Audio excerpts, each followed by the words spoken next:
Guys, nandito kami ngayon sa Wawa Dam dito sa Montalban. Montalban Rizal. Ayan, nandito kami kasama sa Steph. Nature trip lang. And then, ayan. Napakaganda at refreshing ang lugar na po mga ka-extra. So, bali mga ka-extra, nakasay po kami ngayon sa bangka. Punta sa mismo paliguan kung saan doon daw pwedeng maligo ang mga turista. Ayan. May mga cottage dito mga ka-extra. Ayan. Makita ka naman, Steph. Init mga ka-extra. Summer is ready na. Oh my God. Palawan Birds po ang dating ng Wawa Dam dito sa Montalban sa mga ka-extra. Maraming ko na sa parang may pagka Thailand vibes, Vietnam vibes.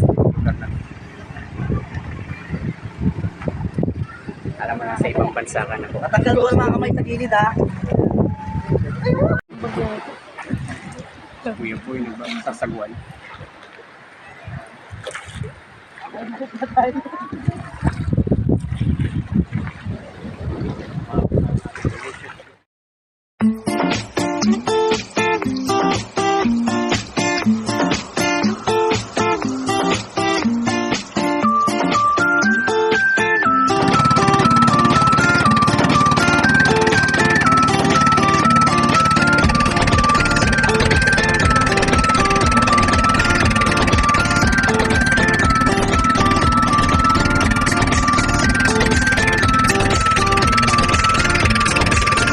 Nandito na kami sa binabaan ng bangka. Nagdaong na kami kung saan dito na kami maliligo kasi may restriction. Nasa cottage na kami, guys. Bali may restriction area nga pula dito na pwede lang paliguan kasi may iba daw na part na malalim na kaya dito kami dinala ng mamang bangkero. Ayan, kasama ko pa rin si Steph. Kain lang kami. Ayan. Yan, see you mga ka-extra. Abangan nyo, maliligo kami dito. Enjoy lang. Ayan guys, welcome back sa aking vlog. Kasama ko pa rin ngayon ang nag-iisang si Steph Bragais.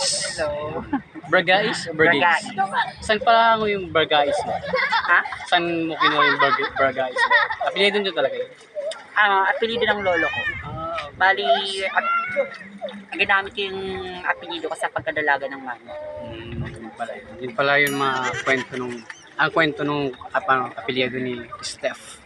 Ayan, as you can see, andito kami ngayon nag-food trip. Ayan. Nakatawas ka po. Kaunti lang na food pero okay na. Basta may chicha lang. Ayan, bali yung cottage po namin is nagkakahalagang 200 pesos. Ayan, very, na siya, convenient na tahimik. Ayan. Kaya naman po kami nandito kasi para maging peaceful ang aming pag-iisip. Wow. Ayan mga ka-extra. Ma-recharge yun. Ayan, mapapansin yung mga bata naliligo. Ewan po namin kung babasa kami mamaya kasi parang ayaw nitong kasama ko. Ayaw maghubad po ng kanyang ipasilip ang kanyang body. Pinagmamalaki dapat yan. Ayan mga ka-extra. Bali yung pagpapunta po namin dito, kung mapapansin nyo kasi kami kanina sa bangka nagbayad po kami ng halagang 80 pesos. 80 pesos back and forth na po yan. Tapos yung sa entrance naman po nagbayad kami ng 20 pesos. So bali kung pupunta po kayo dito, pasok na yung magkano sa palagay mo? 500 pwede na. Mag-enjoy ng 2 person na magkaibigan. Ayan. Bali pag galing po kayo ng Cubao or Quezon City, papunta dito, sasakay kayo papuntang Litex. Kung galing ako kasi po galing ako Muñoz. Ay hindi, SM North, EDSA. Doon ako sumakay pa Litex. Then Litex to Montalban. Sumakay akong SM North to Litex, bayad lang po ako ng 20 pesos. Tapos Litex to Montalban, Robinson. magkano yung binayaran? 35? 30. 35 pesos. Tapos naman po, pagbaba namin ng Montalban, binaba kami sa Robinsons Montalban. Sumakay na kami pa Wawa Montalban. Bali nagbayad po kami ulit ng 20 pesos. Tricycle po, nag-tricycle kami. Ayun mga ka-extra. Ganun lang po, friendly budget yung aming nature trip.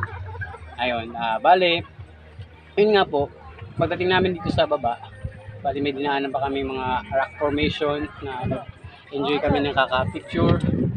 Then pagbaba namin dito sa may parang ano ba, Pangpang.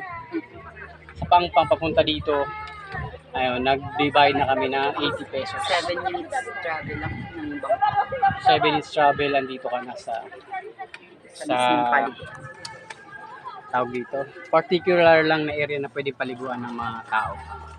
Ayan. So, mga kaiks, papasilip pa namin yung track formation na sinasabi ko pag mamaya dadaan namin pauwi yun mga kaiks. Sige po, pabalikan namin guys. Pabalik na kami ng Manila. Tapos na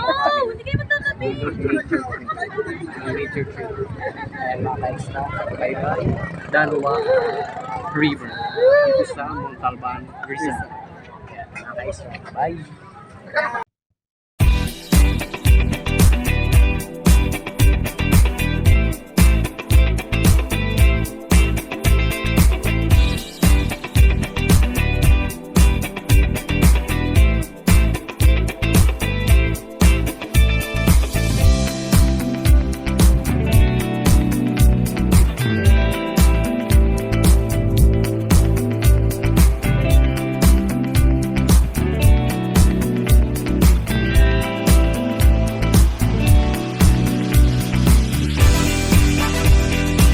Diyan nagtatapos mga ka-extra ang aking adventure dito sa Wawa Dam dito sa Montalban, Rizal. And mga ka-extra ang dam dito ko napakaganda. Puntahan nyo na po ito dito lang yun sa Montalban, Rizal. Malapit lang yan. Kaya kahirap tayo sa sunod na mga ka-extra.